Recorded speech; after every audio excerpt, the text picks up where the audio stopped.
When Ishbosheth, the son of Shaul, heard that Abner had died in Hebron, his courage failed, and all Israel became alarmed.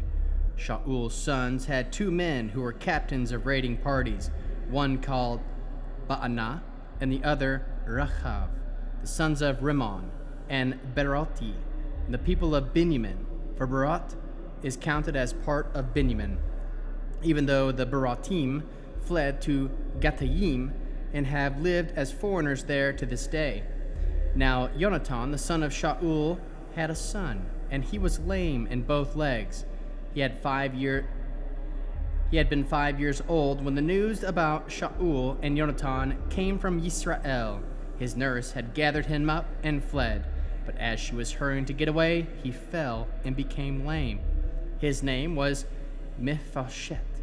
The son of Rimmon, the Berothi, Rekav, and Baanan went and arrived during the heat of the day at the home of Ishbosheth as he was taking his afternoon rest.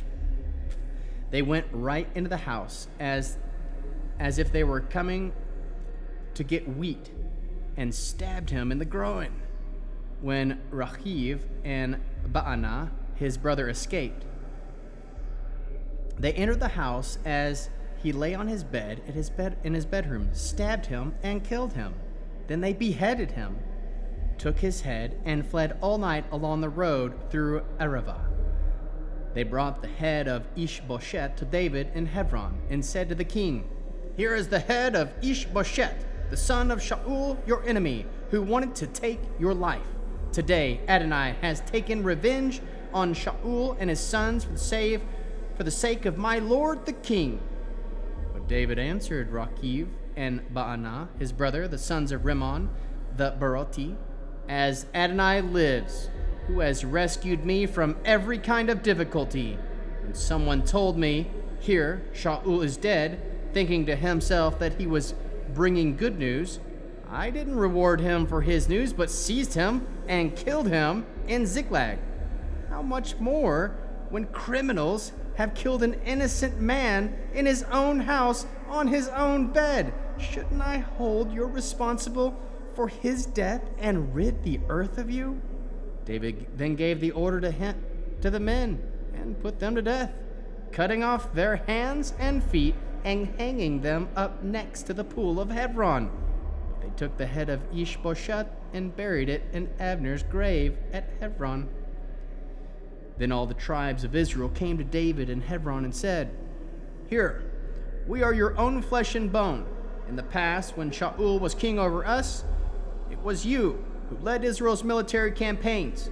Adonai said to you, 'You will shepherd my people Israel, and you will be chief over Israel.' So all the leaders of Israel came to the king of Hebron. And King David made a covenant with them in Hebron in the presence of Adonai. Then they anointed David king over Israel. David was 30 years old when he began his rule, and he ruled 40 years. In Hebron, he ruled over Yehudah 7 years and 6 months. Then, in Jerusalem, he ruled 33 years over all Israel and Yehudah. The king and his men went to Jerusalem to attack the Yevusi, the inhabitants of that region. They taunted David, "You won't get in here. Even the blind and the lame could fend you off." In other words, they were thinking, "David will never get in here." Nevertheless, David captured the stronghold of Zion, also known now as the City of David. What David said in the days was, in order to attack the Yevusi, you have to climb up from the spring outside the city through the water tunnel. Then you can do away with those so-called lame and blind, whom David despises, hence the expression, "The blind and the lame keep him from entering the house." David lived in the stronghold called it the City of David. Then David built up the city around it, starting at the Milo, earth rampart, and working inward. David grew greater and greater because Adonai, the God of armies, was with him. Hiram, king of Zor, sent envoys to David with cedar logs, and with them were carpenters and stonemasons, and they built David a palace. David then knew that Adonai had set him up as king over Israel and increased his royal power for the sake of his people. David took for himself more concubines and wives in Jerusalem after coming from Hebron, so that still more sons and daughters were born to David.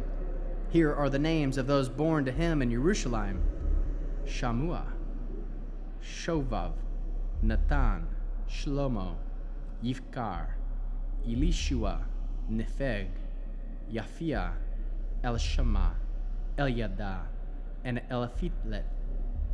When the Plishtim heard that David had been anointed king over Israel, all the Plishtim went up in search of David.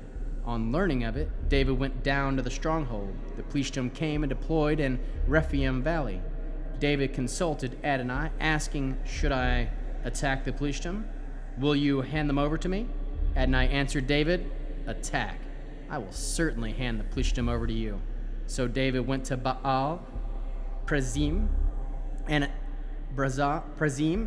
and defeated them there. He said, "Adonai has broken through my enemies for like a river breaking through its banks."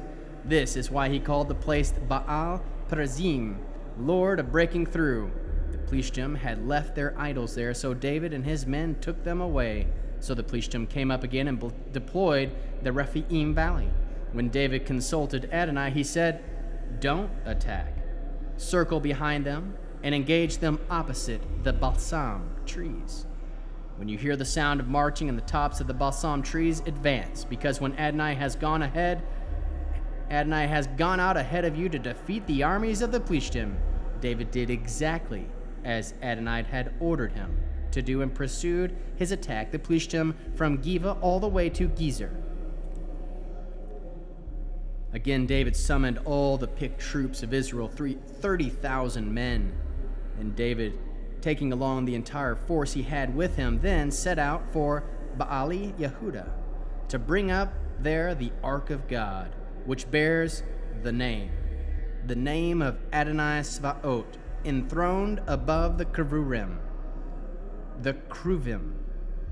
They set the Ark of God on a new cart and brought it out the house of Evandiv on the hill with Uzzah and Achio, the sons of Avindav, driving the cart, the new cart.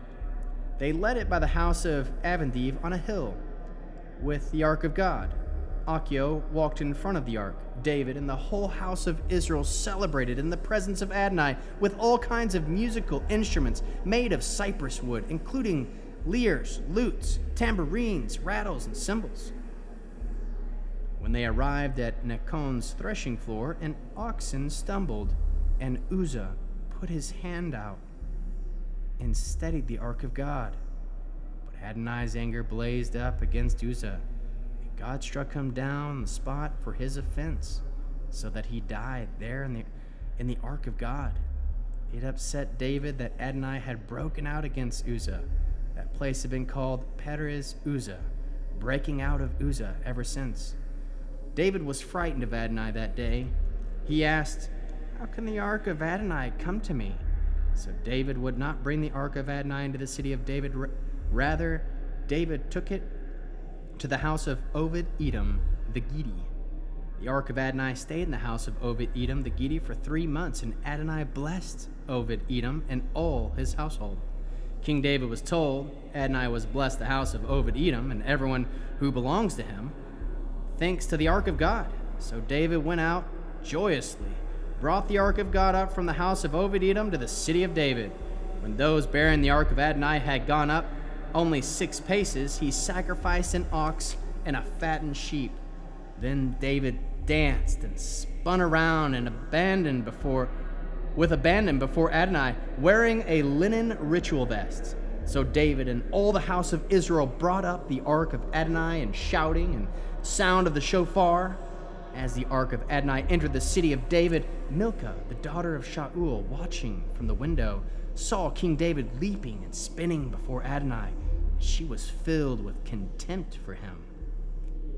They brought the Ark of Adonai in and put it in its place inside the tent of David he had set up for it.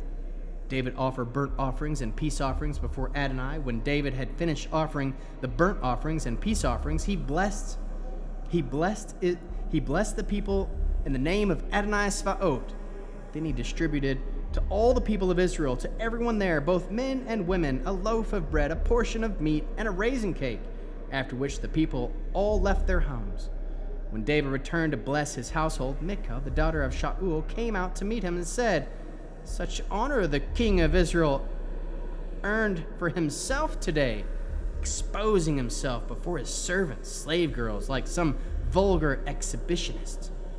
David answered Milcah, "In the presence of Adonai, who chose me over your father and over everyone in his family to make me chief over Adonai's people, over Israel, I will celebrate in the presence of Adonai. I will make myself still more contemptible than that, and I will be humiliated in my own eyes. But those slave girls you mentioned will honor me." Milcah, the daughter of Shaul, remained childless until the day she died.